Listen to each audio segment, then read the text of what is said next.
Buenas tardes, esto es Foro Legal. Hoy estaremos conversando con Pío Antonio Peguero, quien es experto en relaciones internacionales, comunicador, pero también es coordinador de educación en la Fundación Equidad y Justicia Social. Buenas tardes, Pío. Buenas tardes, Sandra. ¿Cómo te sientes? Estamos bien, gracias a Dios. Me alegro bastante. Pío, se está dando un problema entre Rusia y Ucrania y la OTAN. Muchas personas no saben qué es la OTAN. ¿Podría tú explicarnos qué es la OTAN? Bueno, primero, buenas tardes y gracias por la invitación a tu prestigioso programa que ya está traspasando fronteras. Mira, hay muchas personas que realmente escuchan hablar o comentar acerca de lo que es la OTAN. La OTAN no es más que la Organización del Tratado del Atlántico Norte. También le llama la NATO, en inglés la NATO. La OTAN surgió al final de la Segunda Guerra Mundial. Recuerda que la Segunda Guerra Mundial se extiende durante 6 años, 1939-45, finaliza en 1945 con la rendición del Japón. 4 años más tarde se funda lo que se conoce como la Organización del Tratado del Atlántico Norte, que entra en vigencia exactamente el 4 de abril de 1949, con 12 miembros. 12 miembros fueron los fundadores originales de la Organización del Tratado del Atlántico Norte, OTAN. Esta organización fue fundada precisamente para frenar el avance del comunismo en Europa.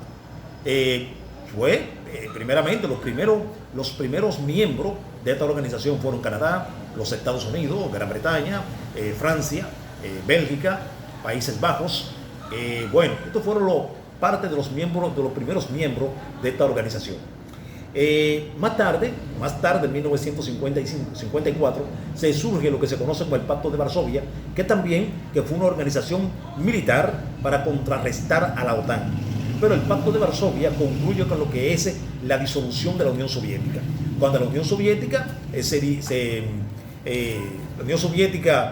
disluye, cuando la Unión Soviética se desmorona en 1989 a raíz de la caída del muro de Berlín y de la disolución y de la declaración de independencia de las 15 naciones que componían la entonces poderosa Unión Soviética en 1991, ahí también termina lo que es el Pacto de Varsovia. La OTAN se quedó prácticamente sin enemigo. Se quedó sin enemigo porque la Unión Soviética era el enemigo de la OTAN, pero la OTAN siguió funcionando. Y después de eso, renuncia Mikhail Gorbachev y toma el poder en Rusia Boris Yeltsin. Hay una especie de compromiso de caballero, que es donde Boris Yeltsin, donde se hace un compromiso entre los miembros de la OTAN y Boris Yeltsin, donde ellos se comprometen a que la OTAN no se extendería más al este, es decir, no se extendería hacia la frontera de Rusia. En 1997 hubo otro compromiso que le llamaron el Pacto de Caballeros, donde la OTAN se comprometía a no extenderse hacia la frontera de Rusia. Pero luego, en el año 2015, se firmaron lo que se conoce como los acuerdos de Minsk, donde la OTAN y sus miembros, y sus hoy 30 miembros, se comprometían a no extenderse hacia la frontera de Rusia. Entonces, Pío, sobre estos compromisos que ya se habían hecho, ¿cuál podría ser la raíz del problema que envuelve a estos actores y qué papel entonces juega Estados Unidos? Mira, la raíz del problema en estos momentos es que Vladimir Putin se opone tajantemente a que la Organización del Tratado del Atlántico Norte, es decir, la OTAN, acepte dentro de su miembro a Ucrania. Porque él dice que la línea roja, en estos momentos, Ucrania es la línea roja de Vladimir Putin, junto con Georgia, que ya hubo problemas. Tanto la pequeña República de Georgia como Ucrania han expresado su intención de pertenecer a la Organización del Tratado del Atlántico Norte, a lo cual se opone Putin tajantemente. ¿Por qué Putin se opone a que estos países pertenezcan a la OTAN? Sencillo. Bueno, si estos países se encuadran dentro de lo que es la OTAN, entonces esta organización tendrá todo el derecho de establecer bases militares y silos de misiles hasta nucleares en los territorios de esos países, y esos misiles entonces estarían a tiro de piedra de lo que son los principales objetivos militares en caso de una guerra de esa organización.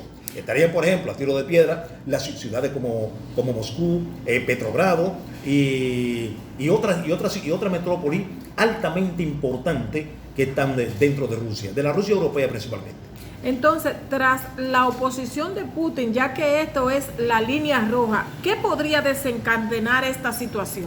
Mira, esto podría desencadenar un conflicto de índole mundial, de índole sí, prácticamente sin precedentes.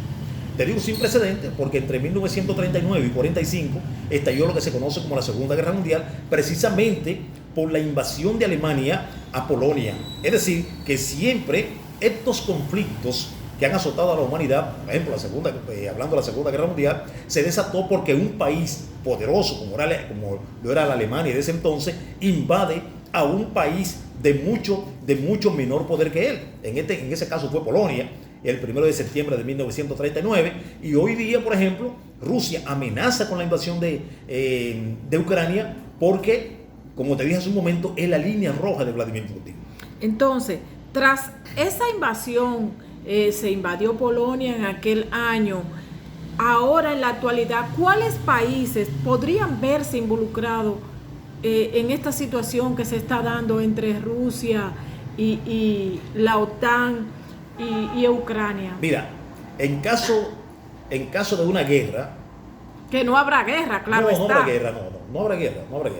Es probable que se dé la invasión, es probable que Rusia invada a Ucrania, pero una tercera guerra mundial no se va a dar. ¿Por qué? Porque incluso Biden ya prometió, y así lo vas a cumplir, porque a nadie le conviene una guerra en estos momentos, con los armamentos que hay en estos momentos, prácticamente más de la mitad de la población mundial sucumbiría. Entonces, Biden se comprometió a no desplegar soldados estadounidenses en Ucrania, precisamente porque él dijo que si se da un intercambio de disparos entre soldados rusos y soldados estadounidenses, ahí se desataría una tercera guerra mundial, cosa que nadie quiere y a nadie le conviene. Sencillo, por lo que dijo Putin. Putin dijo, en caso de una guerra no habrá vencido ni vencedores, es decir, no habrá ganadores, habrá una destrucción total de la raza humana en estos momentos.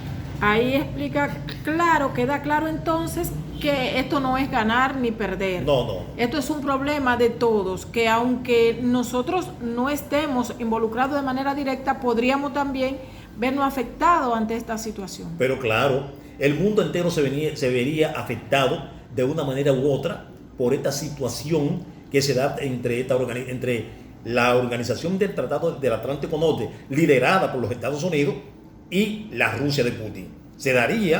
Nosotros quedaríamos totalmente afectados por una conflagración mundial en estos momentos. No habría ni vencidos ni vencedores. Pero para un país como República Dominicana, altamente dependiente, principalmente un país que depende para su funcionamiento de la importación de combustibles fósiles, nosotros quedaríamos prácticamente en bancarrota.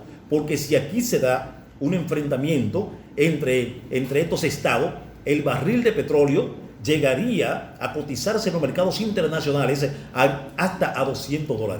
Eso sería prácticamente insostenible para una economía como la nuestra. Bueno, esta fue nuestra entrevista al licenciado Pío Antonio Peguero para Foro Legal. Pío, dale un mensaje de despedida a quienes te van a ver a través de esta plataforma y esperemos que sea todo resuelto. Bueno, espero que sí, espero que todo se va a resolver. Un mensaje para los oyentes, que estén atentos a las informaciones que se dan en los medios tanto nacionales como internacionales acerca de este problema que hoy está quejando al mundo, y que el mundo tiene sus ojos puestos precisamente en esa zona, en la zona no del Medio Oriente, porque no estamos en el Medio Oriente, sino a problema entre Rusia, Ucrania y la organización del Tratado del Atlántico Norte, OTAN, liderada por los Estados Unidos de América. Gracias, Pío. Buenas tardes.